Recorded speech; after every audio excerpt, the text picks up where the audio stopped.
Bonjour à tous et bienvenue dans cette nouvelle vidéo. Aujourd'hui, je vous présente un tuto pour réaliser un décor de fond avec de la mousse Landscape de chez Touch & Foam qui a la particularité d'être noire et très collante. On appliquera ensuite par-dessus de la résine monocomposant Décopure puis de la tourbe blonde. La mousse étant déjà noire, l'immense avantage est qu'on n'a pas besoin de la peindre. En général, si on utilise de la mousse blanche, on applique de la peinture marron ou noire pour éviter de voir apparaître un jour du blanc dans le terrarium si jamais la résine était mal appliquée. Donc ici, on gagne l'étape de la peinture et donc pas mal de temps. Pour vous donner une idée, il faut environ, on va dire en étant large, une bombe pour couvrir une surface d'un quart de mètre carré. Voilà, ce sont des bombes de 340 grammes. Avant application, on dégraisse bien les surfaces avec de l'acétone et un chiffon propre, on secoue énergiquement la bombe 1 minute et on applique. On enfonce le décor par-dessus, comme par exemple de l'écorce de chêne-liège ou des fragments de racines de mangrove.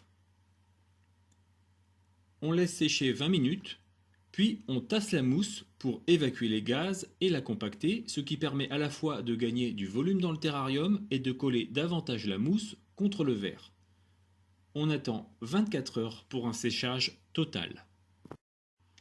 Comme on le voit très bien sur cette image, une fois sèche, la mousse présente une surface lisse.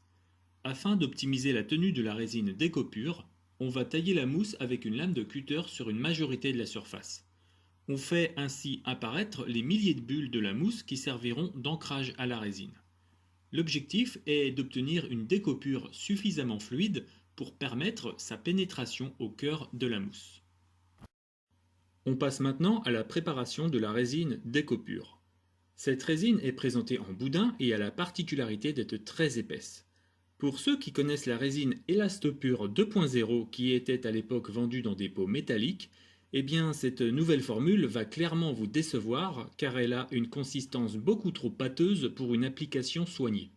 Certains l'étalent même comme ils peuvent directement avec des gants, mais cette solution est franchement pas terrible. Je préfère largement travailler en finesse avec des pinceaux. Il va donc falloir rendre la découpure bien plus fluide. On commence par ajouter des pigments brun foncé au mélange. Des pigments pour béton vendus en magasin de bricolage font parfaitement l'affaire. Vous pouvez mélanger du noir avec du brun pour obtenir la couleur qui vous convient. Dans mon cas, j'essaie de me rapprocher au maximum de la couleur de la tourbe. Ensuite, pour fluidifier la résine, j'utilise simplement de l'acétone.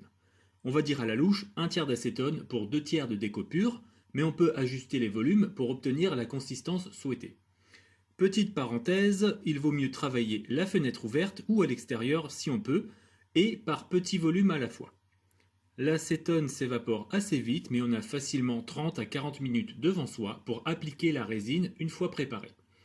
On mélange les pigments, l'acétone et la résine quelques minutes et on obtient une consistance ressemblant assez fortement à du chocolat fondu.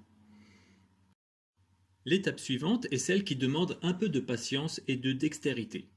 On s'installe confortablement avec un éclairage correct et on commence une paroi.